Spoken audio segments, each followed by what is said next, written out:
DILG Secretary Jun Bicrimula sobrang ngarag na ngarag na tamparusin si Saldico matapos maglabas na naman ito ng karagdagang resibo laban sa kanyang mga amo.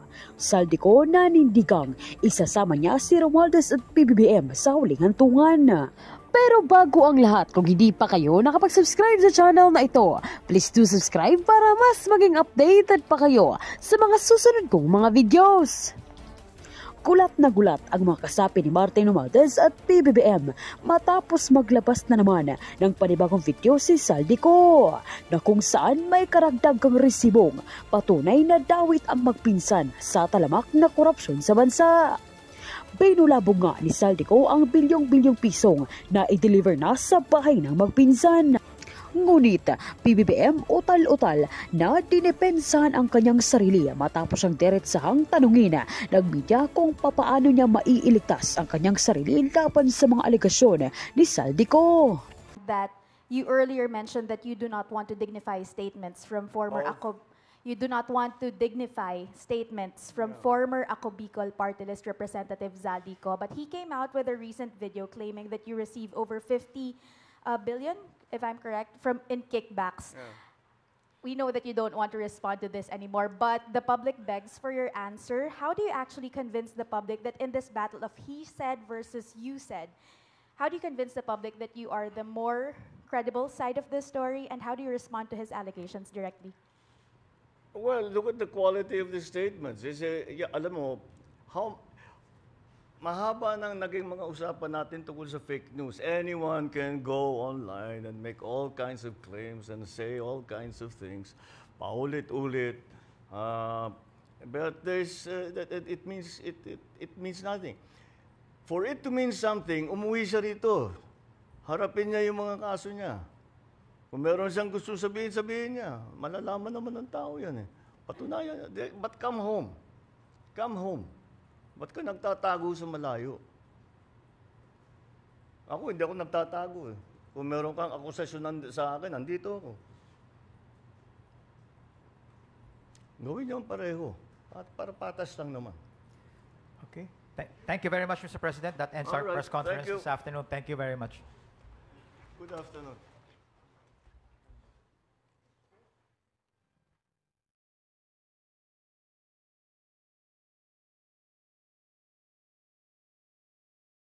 The next chapter of my continuing reportage to the people about all of the developments concerning the flood control mess that we are confronting right now. Today, what I will be showing you is because alam nyo yung una. There were three phases to the entire process. The first phase was to find out what the ghost projects were, what were the sub-spec projects that were made, what were, etc. Yung problema. The second part is to find out who was responsible so that they can be answerable to the people for whatever it is that they may have done. Kung may kickback na malaki, kung hindi sinong gumawa niyan, hinanap natin. So that's the second part. The third part is what reforms are we instituting? What did we learn from all of this?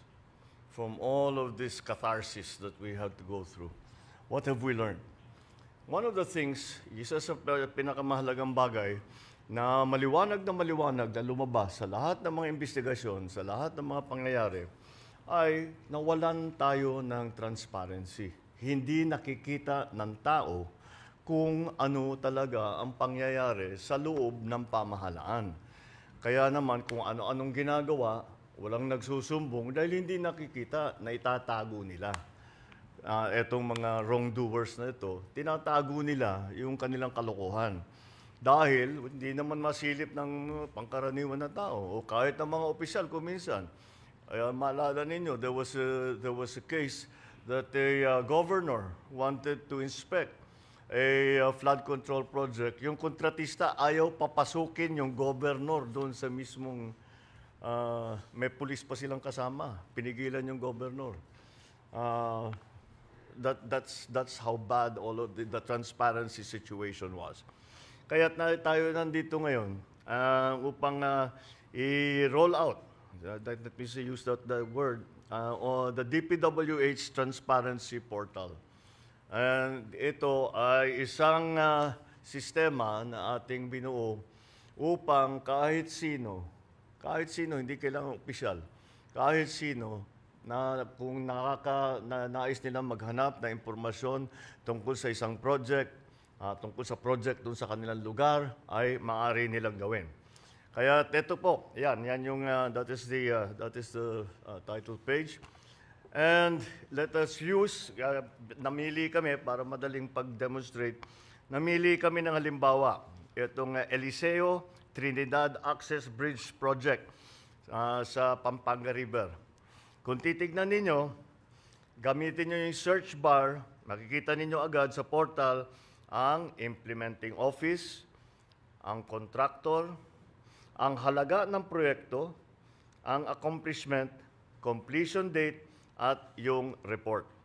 At agad-agad, kung meron kayong tanong, may issue tungkol sa proyektong yan, pwede ninyong pindutin ang report. Yan. Kung saan maaari ninyong itag ang proyektong bilang completed, defective, duplicate, unfinished, o ghost. Kung hindi naman, pwede ninyong makita ang ibang impormasyon pa tungkol sa proyekto tulad ng location data, kung nasaan, pati mailagay natin sa mapa, ang location data, map view, at saka yung eksaktong location ng proyekto. Meron ding tab para sa procurement detail. Paano ba pinocure ang mga materyales para dito? Kung saan naman makita ang approved budget para sa isang kontrata, mga petsa ng procurement activities, kailan yung mga buying dun sa mga sa gamit, kung kailan na-advertise, kailan pinabid, kailan inaward, at iba pang mga detalye ng mga kontraktor na lumahok sa bidding at ang mga winning bidder. Meron naman sa Documents tab, Documents tab naman, maaaring ma-view o ma-download ang mga ito. Ito dahil ginagawa natin full disclosure, dahil karapatan na malaman ng lahat kung paano ginagastos ang pera ng bayan. Bawat proyekto, merong geotag na photo. Saan yung photo? Yan. Geotag na photo. Geotag, ibig sabihin may location, very specific location. Mula simula, habang ginagawa, at hanggang matapos, kung may ghost project, madaling makita ito. Ito ay patunay na ang ating transparency ay may kasamang traceability. Ang isa sa pinakamagandang feature ng Transparency Portal sa pagtutulungan ng DPWH, Philippine Space Agency, at ang pribadong sektor, maaari nyo rin makita ang satellite na images nito. Ito, kagaya niyan. Tiyakin natin na kung may makitang hindi tama o labag sa batas, aksyonan natin kagad. Lalong-lalo na pag ito ay naituro sa atin ng ating mga kababayan. Kaya paulit-ulit kong sinasabi, lahat ng ating mga kapwa Pilipino, huwag kayong magdalawang isip na meron kayong isumbong ninyo para mapag-aralan namin, matignan namin, ma-assess namin kung talagang may problema o hindi. Para naman mas madali ang pagtatanong, meron tayong AI, gumagamit na tayo ng AI assistant, na sasagot sa inyong specific queries sa Pilipino man o sa Ingles. Dinisenyo ito para makatiyak na kahit hindi ka techie, kahit hindi ka technical, madaling-madaling ayusin ito. English at saka Pinoy at saka Tagalog, pwedeng gamitin ito. Halimbawa, gusto mong malaman ang mga proyekto kontra baha sa Kupang, Muntinlupa. Tutulungan tayo ng AI ng portal na makalap ng lahat ng impormasyon tungkol sa barangay na ito sa Muntinlupa. Kagaya niyan. Hindi. Ito. Dito sa, yung nasa kanan. Ayun. Alright. Kung halimbawa naman, kayo interesado sa mga proyekto, ipapabid pa lang. Available naman sa portal na ito ang live streaming ng lahat ng ongoing procurement activities ng DPWH. Nag-live na ba yung nag-live na ba tayo dito sa ayan. Ayan na. Kakasimula lang nito kaya tinatanong ko kung nag-live na mo, kung nag-live na nga. Ayan, yung pwedeng manood sa mismong bidding process.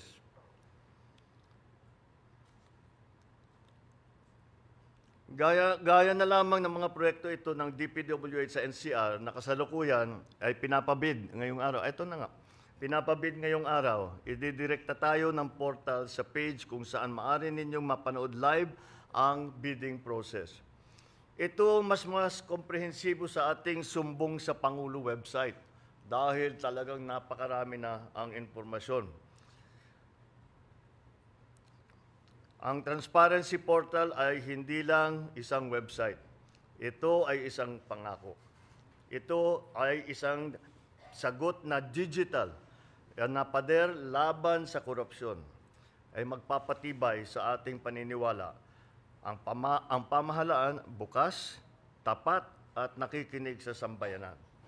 Kaya hiyakatin natin ang bawat Pilipino na makialam kayo, magtanong, at mag-monitor. Gamitin natin ang bagong portal na ito.